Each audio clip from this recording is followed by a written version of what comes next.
Hello? Hello? Hello? This is the Vancouver Real Estate Podcast.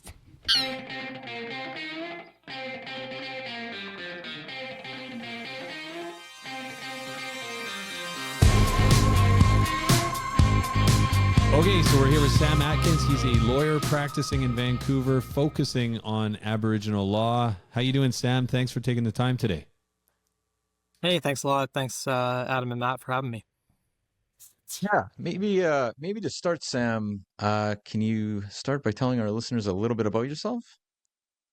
Sure. So Sam Adkins, I'm a lawyer. I practice in Vancouver. I primarily focus on natural resources development. So I spend a lot of time working on, mining projects, energy projects, pipelines, forestry, that type of work.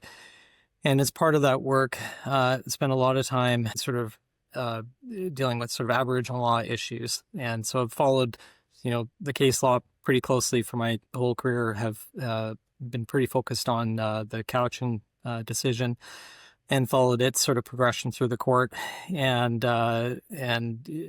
provide advice to clients on, Section 35 and Aboriginal rights and title and the UN Declaration on the Rights of Indigenous Peoples as it relates primarily to resource development in the province.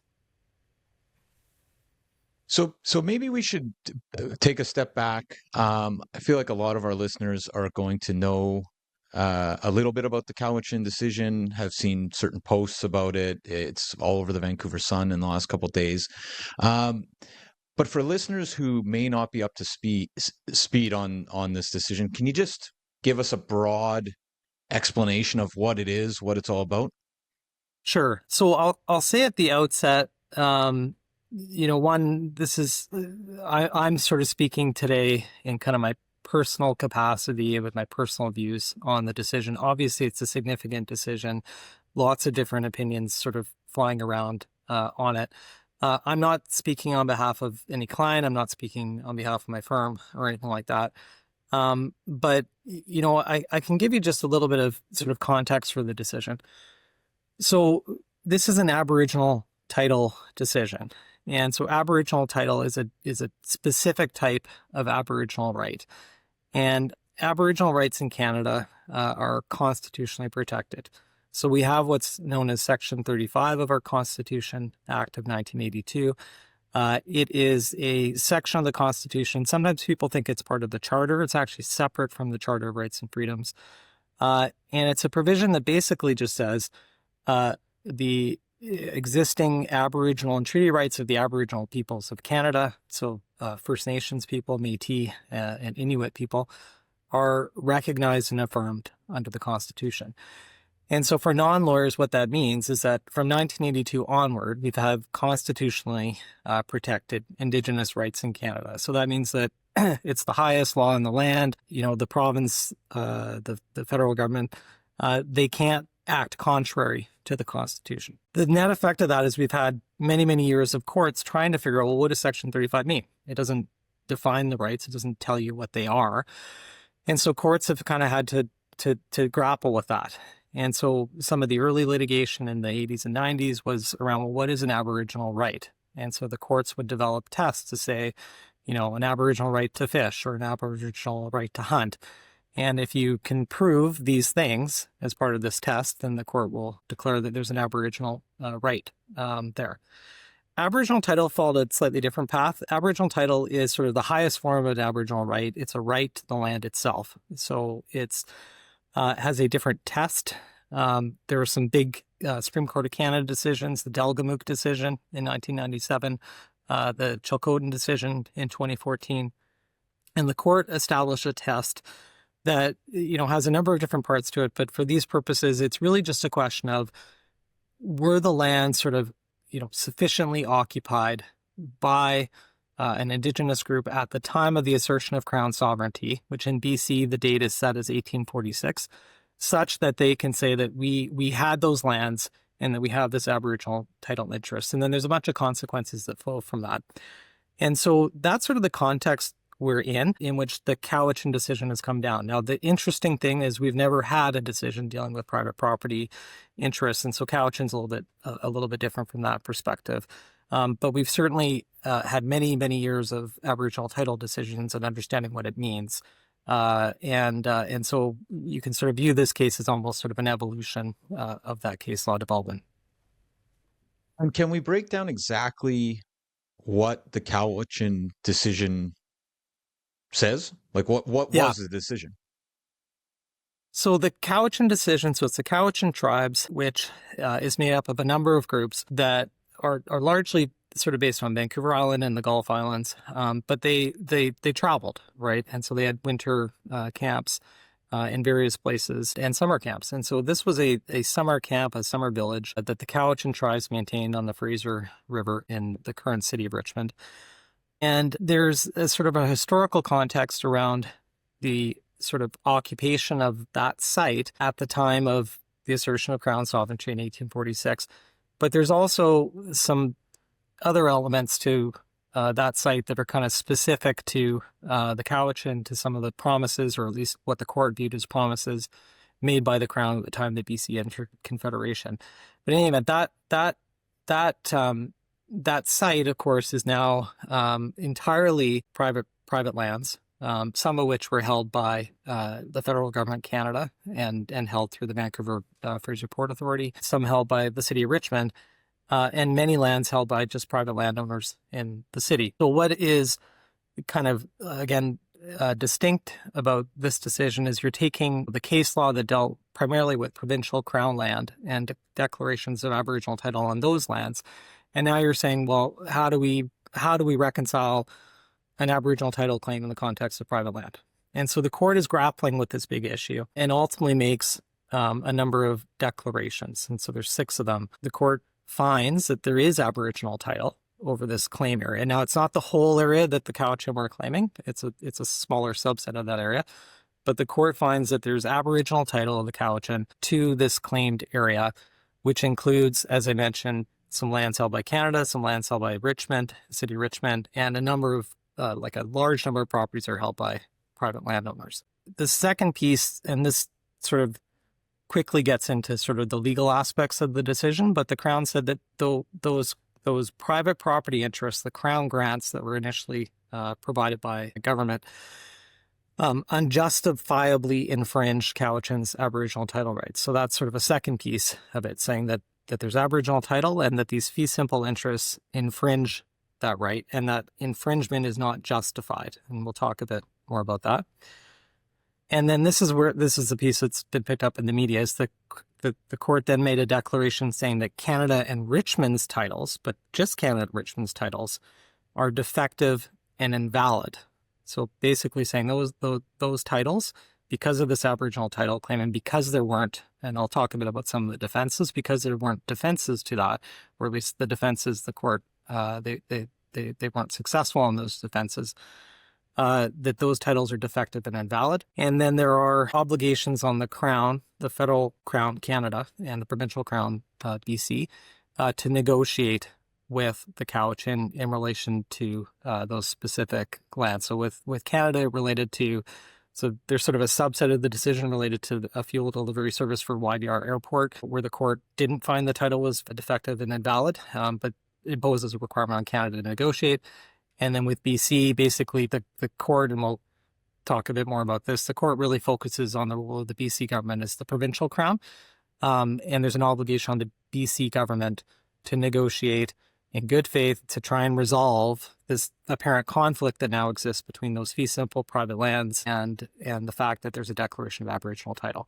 So that's sort of the key aspects of the decision, I think, as it relates to the private lands piece.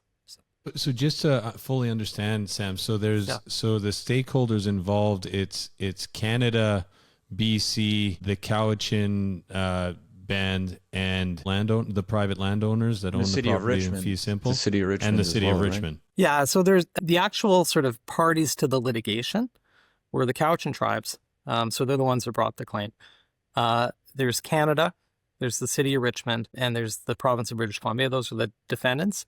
And then 2 other First Nations, the Musqueam and the Tsawwassen, have also intervened in the decision because they obviously have interests in the area as well. So those are sort of the key parties to the litigation itself. Private landowners were not a party to the litigation. right? So they weren't part of the litigation.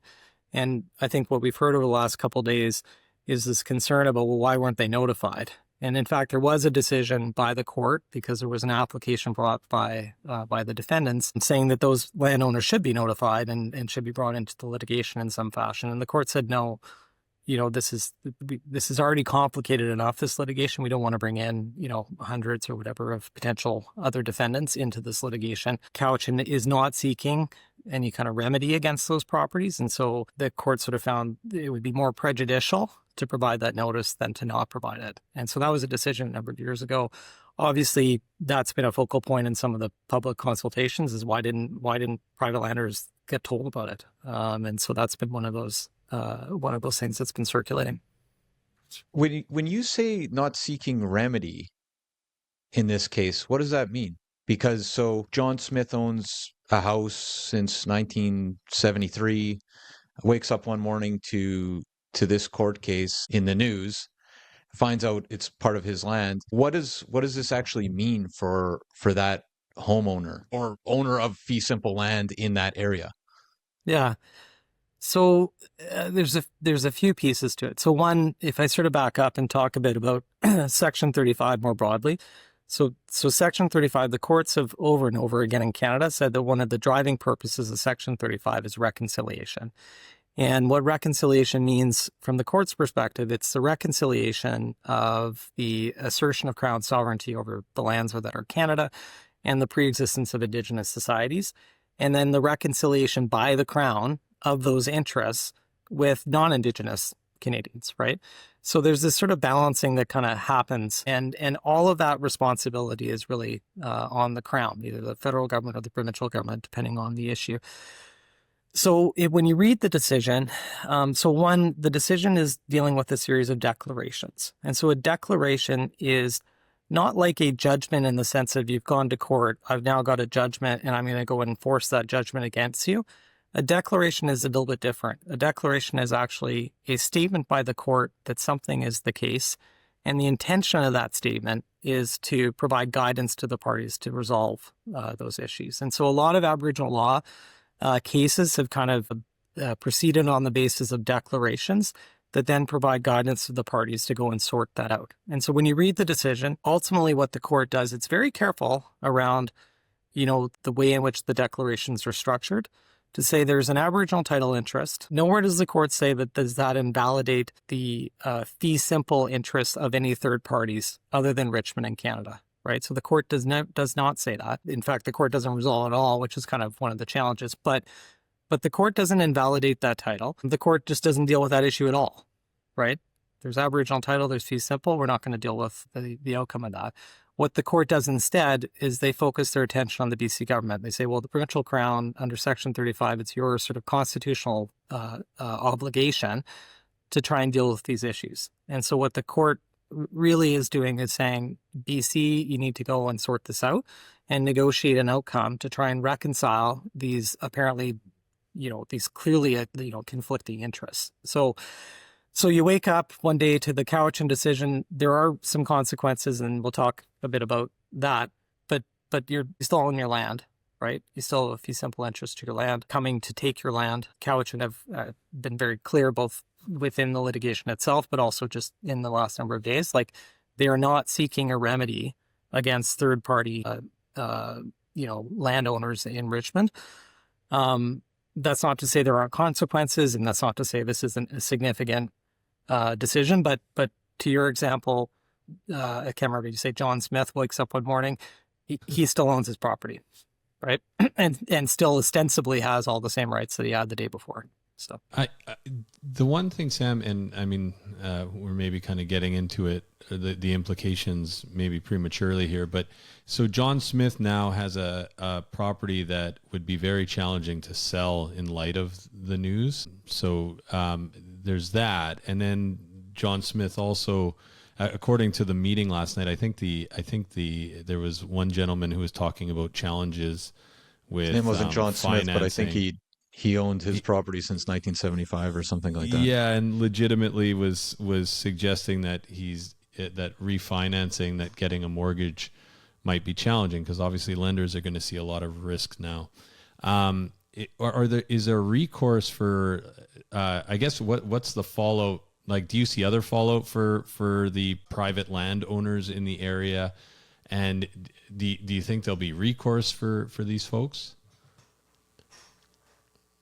It's a great question. And I think that's the great unknown at the moment. And I'll say this, you'll periodically get these major decisions coming out from an Aboriginal law perspective. I mentioned Delgamuukw and Chilcotin. You get these significant decisions, and there's a period of time where people are digesting them. They're figuring out what they mean. How do we respond to them? And how do we kind of move forward? So there's a bit of a digestion period. The decisions are also being appealed, of course, the BC Court of Appeal, and presumably everyone expects ultimately to the Supreme Court of Canada. So this will not be the last word on the decision. We'll see where the courts ultimately go, and we can talk a little bit more about some of the different arguments that people are making around the decision. But not for one second would I say that there aren't real implications, right, for John Smith or whoever. Hopefully there's not actually a John Smith in the title area. But and so that's the issue, right? Is how are lenders going to respond to this? And will there be challenges in renewing mortgages? Like in theory on the law, there's been no change in the fee simple. The private land still exists, but it does have this specter of there's an Aboriginal title declaration of the lands. And the challenge is nobody knows what that means, right? Because we don't have the guidance from the court. The court didn't deal with the issue. And so we don't have a resolution to that issue from a legal perspective. From a practical perspective, the court is saying, BC, go sort these things out. And so there'll be, I think, practically speaking, a focus on government to try and resolve some of the issues. But that's not to say that, lenders may be nervous, right? People may not want to invest in lands, new capital projects or do different things on those lands in the near term because of this uncertainty. I don't know how, for example, the BC Assessment Authority would sort of look at when you value those properties. Do you look at it differently? So there are a lot of questions I think that people have, and they're fair questions and they're serious questions. And I think it'll take some time to sort out, how all of that, how all that works out.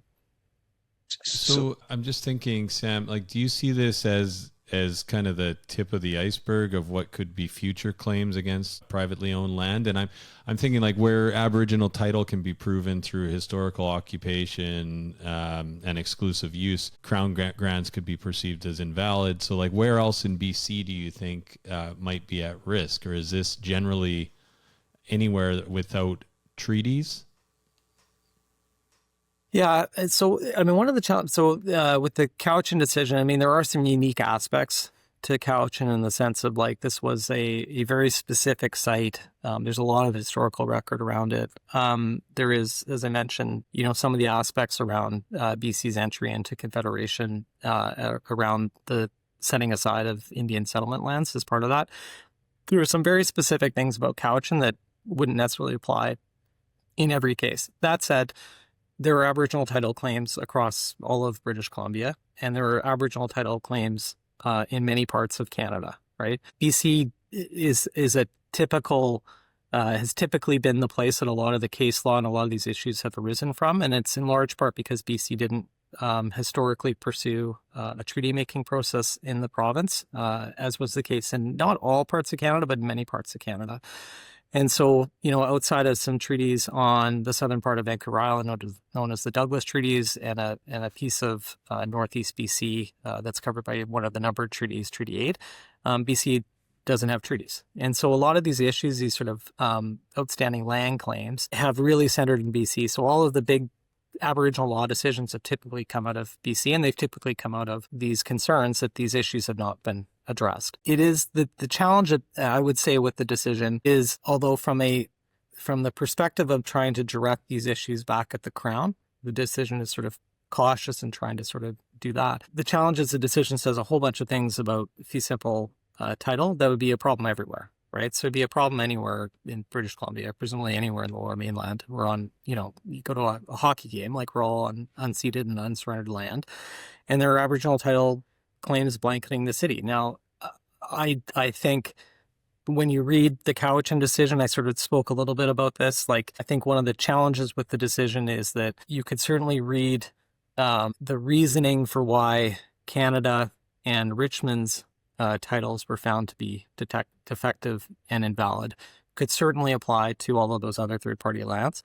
The issue is that they would have defenses, right? And there are some defenses in the case that would almost certainly apply to third-party landowners in Richmond. So, for example, a bona fide purchaser for value without notice is this. It's a principle that we have in our law. It's an equitable defense that we have, where you'd say, look, I bought this land. I've kind of relied on the fact that I bought this land. I paid money for it. I was not aware of an Aboriginal title claim. And a court could say, well, look, in this case, there's no remedy against that private landowner because they have a defense to it. So there's a variety of things where you'd say there's some defenses. But I think the broader issue is going to be, is that really what we want to rely on, right? Like, is that like, so I think the appeals courts are going to be concerned about this. I think the Supreme Court of Canada is going to be concerned about this. Our system is so heavily reliant on concepts of private ownership. You know, our system of commerce is based on it, like lending is based on it. You guys have sort of talked a bit about that. Like, this is such an important aspect of our society that I think courts are going to be very concerned about what are the implications of this, right? To our economy, to our commerce, to people's, these are very, very real issues. Now, that'll all get counterweight against what is also a very important issue, which is the Indigenous interest in those lands and broader reconciliation issues. But I do think we'll see courts, as this move its way through the appellate courts, that will look for ways to protect that interest, or at least provide a little bit more guidance on how to protect that interest. Because it's obviously something I don't think we want to have third parties that are wholly unrelated to government having to address these types of issues. Is this overstepping, Sam, to think that this kind of fundamentally challenges the Crown's ability to have sold off land in the first place? Like, I'm just thinking from a land titles, where your name goes on title, you pay for a piece of property, that since the founding of British Columbia, that it's all invalid, that they didn't have the right, like in some ways, this seems to be a right into the heart of the entire system of private property ownership in British Columbia. Is that overstating it? Maybe. Well, I mean, it's the challenge with this decision is that's right in many respects. Like, in some ways, we haven't dealt with these issues in the province, right? And so is it a problem everywhere? Probably not, right? In the sense of, yes, there are Aboriginal title claims across the province, but because of the actual tests that you have to show, it's not just, you have to show this occupation, and it has to be sufficient occupation of a particular piece of land at a certain time. So I think as you kind of work through some of those issues, it's not necessarily the case that, every piece of land in BC is subject to a significantly credible and high likelihood of having Aboriginal title, but it's still an issue. There are, so I mentioned one of the declarations was that the fee simple titles unjustifiably infringed. Now, there is this concept that you can have Aboriginal title and you can have an infringement of the Aboriginal title. The Crown uses the land, gives the land away, it does different things. It is possible that the Crown is entitled to infringe on that Aboriginal title where it can justify it. And there's case law in the Delgamuukw, like the Delgamuukw decision, the Chilcotin decision, both talked about some of the broader purposes, public purposes, that the Crown could rely on to say that something is a justifiable infringement of that Aboriginal title. And so they talk about the wording of the cases as having a compelling and substantial objective to be able to deal with that. And this is where I get back into this sort of balancing that Section 35 takes. But part of that is, the court uses a bunch of examples that may be things that can have a compelling and substantial objective. And one of them is settlement, right? So I like to sort of say there's a lot in the law. There's an awful lot in this case where I think there will be more to be said as this case proceeds to appeal and then ultimately to the Supreme Court of Canada. And again, I would sort of say, I mentioned sort of it takes a while to digest and distill these things. One of the good things about our system, I mean, it's very difficult. This is a very long case. Like, it was over 500 days. Aboriginal title cases are some of the longest cases in Canadian history because there's so much evidentiary burden to bring forward to be able to prove these things from periods of time that 150 years ago or more. And so one of the things that is good about our system is, the trial judge is trying to wrap their arms around all of this evidence and provide a judgment based on all the arguments. Now people are going to come away, they say, well, we got this judgment. They're going to come away and say, well, what are the arguments we should be making? So those are still their arguments. And so the appeal court's going to have the benefit of sharpened arguments and initial judgment. There'll be areas where the appeal court may disagree or agree on how those things were framed. And so we'll see, I guess, is where I'd say we go. But I do think the courts are going to be concerned about what is the implication of this more broadly than just on this little strip of the city of Richmond. They're going to be thinking about this much more broadly than that. Can we clarify the stance of the province? In terms of what they've argued? Is that sounds like a leading question? What they've argued, yeah. What they've argued. Yeah. So, the province, the province, so one of the issues is, I talked a bit about Section 35 in 1982. So 1982, we constitutionally protected rights. In theory, prior to 1982, those rights could have been extinguished. And they could have been extinguished really through federal legislation. And I say this sort of as maybe more in legal terms as opposed to practical terms. But prior to 1982, it was possible that those rights could have been extinguished, and therefore they're not constitutionally protected. They don't exist after 1982. So one of the issues, though, is, of course, more broadly, BC is very much focused on Indigenous reconciliation. They've adopted the UN Declaration of the Rights of Indigenous Peoples, as has the federal government. And one of the things that has happened federally and provincially, actually, is there's been a series of litigation directives that have been provided from the province to people that are arguing these cases and saying, these are the types of things we're not going to argue anymore. We're not going to take these positions. And one of those was actually on unilateral extinguishment of rights. And so the province did not argue that the grant of the fee simple itself unilaterally extinguished Aboriginal title. And that they've been criticized for that. The city of Richmond argued it, but the province has a different, although similar, legal theory. And their legal theory is that basically the grant of the fee simple displaced the Aboriginal right for so long as the fee simple was there. And so, they have different ways of kind of getting at the same argument, but the province, it's true, they didn't argue extinguishment, which they would have otherwise been entitled to do. So, that's sort of another piece of the puzzle here. And I think the province has been obviously a little bit on the hot seat on that issue the last couple of days in particular. So one of the key things we've been talking about, Sam, is unceded lands and the lack of a treaty in place. If you think like across Canada, like for example, I think Treaty 1 in Manitoba, does the existence of a treaty change the outcome in your mind for a claim like this one? Or is this something that may be challenged down the road as well? So, it's an interesting question. So BC certainly, because of our history, has been a focal point for a lot of Aboriginal rights litigation around unextinguished land claims and things like that.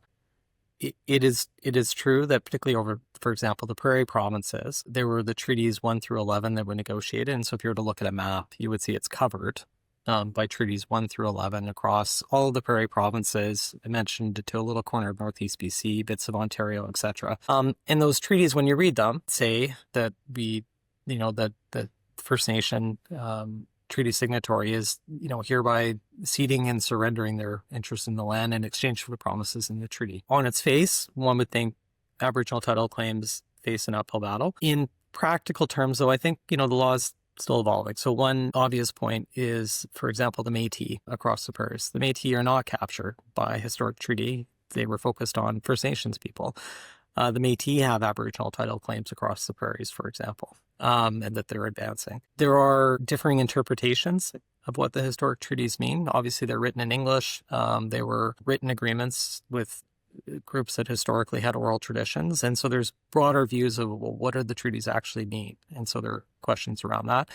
And then even just practically speaking, sometimes groups or pieces of land or things like that were missed, right? And so there's, for example, Aboriginal title claims in Ontario that I been involved in where there are questions about, this isn't actually covered by a historic treaty. And then I guess the last point I make, so the number treaties are one thing, but on the East Coast, for example, there are what are known as the peace and friendship treaties that don't speak at all to what the implication is for title and things like that. So these issues are not limited to BC by any stretch of the imagination. Sam, you mentioned the UN Charter. BC seems to be one of the more complicated places in Canada, although clearly what you just outlined there sounds like this will be this will be an alive kind of process that maybe exists ongoing forever. Who knows? Are there places around the world that have dealt with this? Are there models? Or is British Columbia kind of at the forefront of this process of sorting these issues out?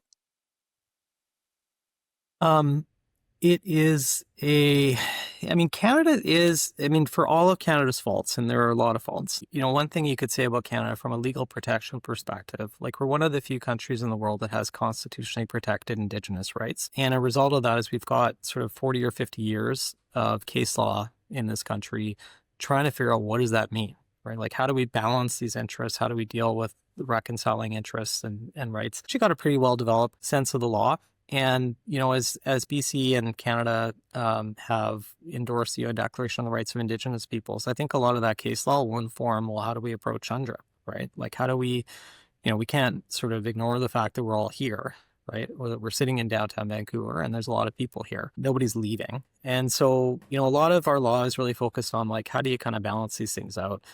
And, one of the things that I think Canada has done well in at least certain parts of the country is we've got, we put in place like a comprehensive land claims policy, right? And it actually came out largely as a result of, there's a decision called Calder in 1973 that involved the Niska Nation and their claim that they had never surrendered their interest in lands. One of the outcomes of that decision was really the comprehensive land claims policy federally. And so we've seen, for example, modern treaties that have been negotiated in the territories. In BC, we've got a number of groups that have negotiated treaties, including the Niska Nation, who I just mentioned, brought the Calder case. One of the groups that intervened in the Cowichan decision, the Swasan, they have a modern treaty, and they've resolved all these issues, right? So and I'm not suggesting treaty is the answer all the time. BC is doing all kinds of sort of incremental approaches to treaty. One of the companion cases, for lack of a better word, with the Cowichan decision, at least as it relates to third-party interests, was the Haida had litigation that at the same time as that, I mentioned that sort of decision not to notify third parties. That decision was made in Cowichan. It was also made in the Haida litigation to do the same thing. And the court said, no, we're not going to do that. Well, BC has resolved with Canada, with Haida, at least they've recognized Aboriginal title to Haida Gwaii. And over the private properties, they've agreed. They've got mechanisms for the Haida to have consented to those titles. Now, there's lots of like issues around that, and BC, people have different views on that agreement. But the point I think is that there are lots of places in the country you can point to. You say, look, we've dealt with that issue. We've got processes in place to deal with this issue. We're negotiating, different resolutions to these claims. So I think there's actually quite a bit in Canada that we can look to and sort of say, well, that's something we should be doing more of or less of, or, that kind of thing. I have a couple more questions for you, Sam. One is, and I just wanted to go back, this is going back to the conversation 20 minutes ago maybe, but I just want to be clear because we talked about kind of the practical implications for these folks that own property in Richmond in fee simple, and that there's an Aboriginal title, but there's no remedy, right? Now, of course, this may have implications for the value of their property, for financing, that those types of things. Can they actually sell the property? So without remedy, does this mean that John Smith can sell that property a week from now to Jane Doe, and then she can it continue to trade hands at this point? Or like practically can you sell that property? So there's nothing in my read of the decision, and others might have different views, but there's nothing in my read of the decision that would affect people selling a property, right? Like, so the Aboriginal title, like it's upstream of the fee simple, like it's a burden on the Crown's title or whatever. So as between private landlords, like if you want to sell your property, you can sell it. Now, I'm not, again, within the claim area, that might be very difficult to do. And I think that's one of the practical consequences of that uncertainty. But there's nothing that should prevent it. And again, Cowichan has very clearly stated they're not interested in trying to pursue those lands, and they're not trying to, knock on someone's door and take their lands. And the case, there's nothing in the case that says that anything affects the fee simple lands. Like I say, the court has simply said, we have a declaration of Aboriginal title that doesn't displace the fee simple rights of third parties other than Richmond, Canada. And we're going to deal with that issue later, right? So we don't really know the answer to that question today, but there is nothing in the decision itself that would stop someone from selling their lands. And what, apart from, like, I'm just thinking of this declaration of Aboriginal title, the benefit to the Cowichan at this point, they're not going after the land. The land it's upstream, as you said, of the fee simple process, but I can sell my property, and the person who buys it from me can trade it. What's the end game? And I know I'm not trying for you to speculate what the end game is, but in realistic or very specific terms, like, what does this actually give the Cowichan if they don't have access to the property? So at the end of the day, I mean, not unlike, I think, what you sort of see across the province, is that there's a right. There's a right that the Cowichan have. And of course, like, we're talking about fee simple rights are exclusive rights to property. Aboriginal right is an exclusive right to property. Both of these rights are not exercisable at the same time, right? Like, it cannot both be true at the same time. But there is a right, and it needs to be dealt with in some fashion. And so what the court has said is that the BC government as the provincial crown, has an obligation to deal with that right in some fashion. Now, the court isn't saying how they need to deal with it.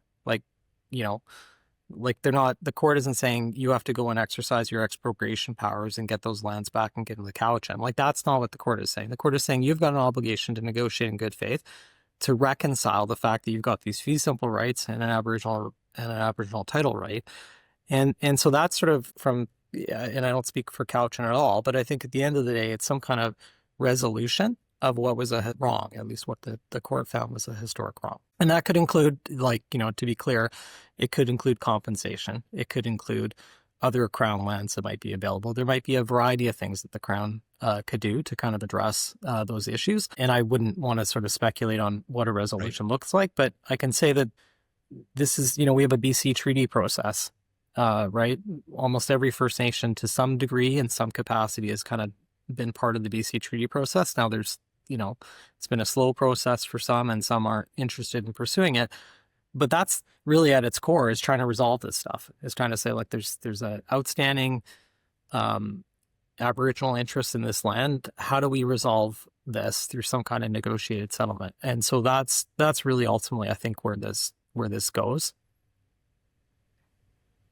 And Sam, maybe this might be a difficult question, and I wonder, maybe it's two questions, but what do you think the most likely outcome is from where we are now to kind of where this goes?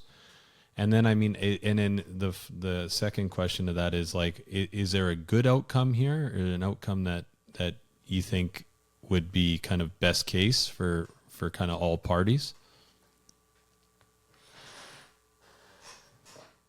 Good is hard. It's hard to sort of, like, ascribe a sort of value Sure. to it. I think ultimately I do think, and we'll see, there is so much in this decision that needs to be unpacked. I think it'll be interesting to see. I think, like I say, appellate courts are going to be very concerned about what does this decision mean? What have we not dealt with? The fact that we've sort of declared Aboriginal title and there are these fee simple interests and we haven't resolved that, I think the courts are going to be concerned about that issue.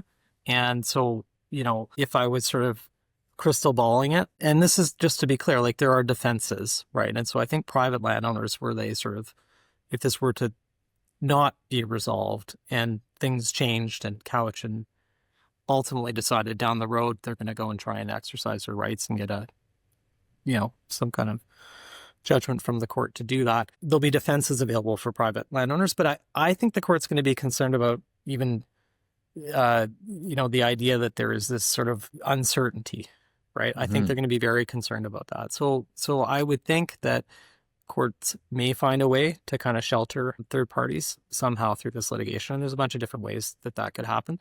So that's one comment. I think more broadly, ultimately this is about trying to negotiate out and resolve issues. Like, courts have consistently over and over again said, look, we'll provide guidance along the way. But at the end of the day, they push it back to the Crown to sit down to try and sort out some of these issues. And they're not easy issues. It's easy to point your finger at the government and say, go solve it. But realistically, I think the best outcome is I think BC's right to appeal it. I think we need, I think all the parties, frankly, are going to appeal it. We need the guidance on what does the law say about this issue. It's a huge issue. And it's been out there for a while, to be clear, but I think actually having a decision and now having to grapple with it is something that we need the guidance from the court. We can't sort of have this like looming cloud over all private property in potentially the country. So I think we need that guidance, but I think in parallel to that, and as a broader sort of resolution, it's really about trying to sort these things out through negotiated settlements. Yeah, and I should clarify just quickly what I meant by good. Like I'm actually thinking in a lot of the, and this is probably just, I should avoid reading the comment sections on articles and social media, etc. But I was thinking, like, could the Cowichan decision actually hurt reconciliation by deepening divisions instead of maybe building a better understanding of the reconciliation process? And that's maybe a challenging question, but I would say, and again, personal view is like, these are incredibly important societal issues. Like reconciliation is an incredibly important issue to Canada, but as is the interests of non-Indigenous peoples and private lands and in our, in our, some of these sort of values like private land ownership, right? So I do get concerned, right? Because there are important issues on both sides. But I do worry that these types of decisions are frankly, where I think UNDRIP, for example, is widely sort of misunderstood. And I think people are concerned about it. I think the government has acknowledged perhaps they haven't communicated well enough on some of these issues. I think there's areas where the government maybe has gone too far. And I think you do risk, losing public support on some of these issues. So, I think we all have an interest in trying to, continue to sort of take a step back and think, well, what's sort of the broader goal here? We're all here. We got to figure out ways to kind of work and live together in a way that benefits all of us, right? And so, I think if we can kind of, pull back to that, right, it makes a difference. But I don't think I would say more than that on that question. But it's interesting to think of because thinking about one way, you don't want to move too fast or too dramatically. At the same time, the flip side to that is uncertainty, right? Going back to kind of a more practical question, you mentioned sheltering third parties in the fee simple owners in this process. I think Adams had people call him. I had a conversation yesterday morning where somebody literally said, watched the video online and called me and said, should I be selling my home? What, I guess, for everyday homeowners listening or, mom and pop investors in residential real estate in Metro Vancouver, what is the best advice? Kind of like take a deep breath and keep living your life and this will be worked out.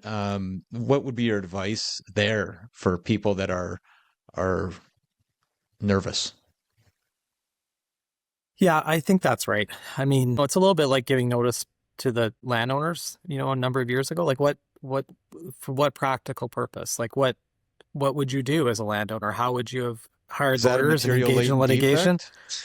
defect? Like, what do like, what are you going to do differently?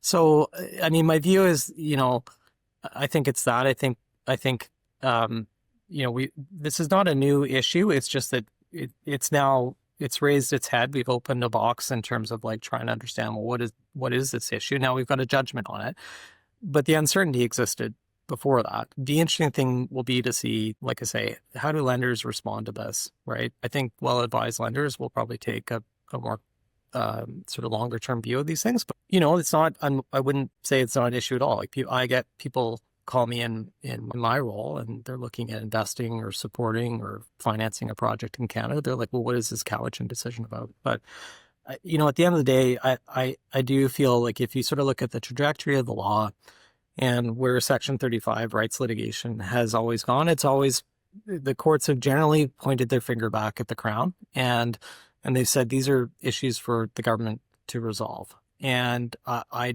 suspect that will continue to be the case. I would think that courts are going to be very reluctant to do things that would have remedies against sort of private third parties. Not to say that it could never ever happen, but I think there's, I think if you're someone living in the Lower Mainland, you go on with your life in the same way that you always did. Sound advice, Sam. We do have this segment called the 5-Wire, 5 lighthearted questions after a fairly heavy conversation here. Can you stick around for that? Yeah, sure. Yeah. Okay, great. So first question is one book that you've read recently that you would recommend. Oh, I mean, I like a lot of fiction. My wife just read Remarkably Bright Creatures, which is about an octopus in an aquarium in Washington. And I just picked that up and I'm enjoying it right now. I'd say, like, if you're interested in these issues, though, that I'm just talking about, a great book, particularly if you're from the prairies, like the three of us are, is The Company, which is the book about the Hudson's Bay Company. Oh, and right. It's kind of interesting because it actually, similar time frames. It's the Cowichan decision, right? It's just that interaction between, HBC and the fur traders and the push westward and the interaction with First Nations. So I'd recommend that as a pretty good read. It's a fantastic recommendation. Sam, in the last few years, what new belief, behavior, or habit has most improved your life? I have one in mind, but I'll let you come up with it. Yours? I'm curious. Oh, no, I'm just saying you've picked up tennis. I picked up tennis. But yeah, I'll let you. Yeah, I don't know. I'd say, my kids are, I have two daughters. They're 8 and 11, and they're just perfect, like the perfect age. And I think if anything I could sort of say that I've tried to sort of do is just to like slow down and just enjoy, like it's chaos, right? Like you guys have kids. It's chaos. Every day is chaotic. And I try to manage work and life and school and all this stuff. But if you can just kind of slow down and just appreciate like those little moments, your kids wanting a quick cuddle at bed or reading a book to them or whatever it is, like those things. I'm not perfect at all, but I think that's something I've really tried to focus in on the last couple of years. So that's a great one. Sam, advice. What have you been binge watching lately, or a movie recommendation? Well, Black Rabbit, I'm watching that, which is pretty good. Nice. It's Netflix. And then we've been watching Nobody Wants This is the other one I'm watching right now. So we kind of go between Black Rabbit, which I love, but it's very dark. And then we turn over to something a bit more happy, which is Nobody Wants This, which is more of a romantic kind of comedy type thing. Nice. Sam, what music are you into? I was trying to frame this in a way, thinking of you and Adam jamming in the past. But what music are you binging these days or listening to? What's on repeat? Oh man, I got 2 girls, so it's all Taylor Swift all the time. Yeah. I can relate. Yeah. It could be worse. It could be worse than Taylor It Swift. definitely could be worse. Last but not least, Sam, something you've purchased for under $1,500 that's had a positive impact on your life. That's a good question. I don't know. I've lived in Vancouver for like 20 years. And as you guys know, I'm a Winnipegger originally. And I kind of resisted the outdoor wear and the Lululemons and all that stuff. But I recently bought the Lululemon pants. And they're a big part of my life right now. So so that's what I'm giving you. I can relate. I was late to be converted, but once you go, go back. I guarantee 5 years from now you'll be decked out all Lululemon. It's the way it goes. Well, Sam, thanks so much for taking the time today. Really appreciate your insight, and I, for one, have a much better understanding of what's happening here with the Cowichan decision, and I think our listeners are going to have a lot of good takeaways as well. Thanks, guys. Appreciate it. Yeah, absolutely. Thanks, Sam. So there you have it, folks. Our discussion with Vancouver lawyer Sam Adkins. Geez, first time on the show, but man, I hope we can get Sam back for updates on this. Always great talking to him. We know him personally, and he's just a great guy all around. So yeah, really glad that he took the time. Right guy. For sure. So good. I don't know what the hourly rate would have been there, Adam, but I know we can't afford it. So yeah, we're very grateful for I had to block Sam's time. sender. I'm worried he's going to send an invoice. Dodging Sam's calls for a while. Matt, what else do we got before we cut for the day? What else do we have? Well, we got VancouverRealEstatePodcast.com. This is, of course, where all real estate related things live. We have private client services. That's our buyer's resource. We have the sold plan. That's our seller's resource. But more importantly, Adam, we're trying to get the show back on track here. I don't think we ever lost the track, but we're trying to grow. We're growing through this market. So if you enjoyed our conversation with Sam or any of our recent episodes, share with a friend or review, and that helps us grow. And I think that's it. Yeah, and I'd like to remind people. I just met with someone recently who I did a market analysis for their place, and when I talked to her initially, she said, "Oh, I didn't know that you guys sold real estate." So yes, we are realtors who have a podcast, not podcasters who occasionally sell real estate. So this is what we do. So if you are thinking of listing this fall or in the upcoming new year, please do reach out. We're happy to do an analysis on your place. And if you found this podcast or any podcast we've done over the past decade useful, I think there's almost 500 episodes to choose from. Please feel free to send it to a friend. And of course, feel free to leave a comment either on Spotify, which it seems to be there's more comments there these days, or Google or Apple Podcasts or wherever you listen to the show. And Matt, how can people get in touch? Yeah, you can comment to me directly, 778-847-2854 or matt@VancouverRealEstatePodcast.com. Or you can try me at 778-866-4574 or Adam at VancouverRealEstatePodcast.com. And of course, we got that nonpartisan line, info@VancouverRealEstatePodcast.com. And I am honestly, we're going out, the balance of the year here, Q4 is going to be so strong. We've got so many great guests coming up, including a wealth manager, financial advisor who's going to discuss all things portfolio and how it ties into real estate holdings. We've got tax specialists coming up. We've got a certain professor. Divorce lawyers coming up. We've got a professor from UBC we're super excited to welcome back onto the show. So many great guests coming. I can't wait, and it's going to be a strong finish to 2025. Hit that subscribe button. We'll talk to you soon.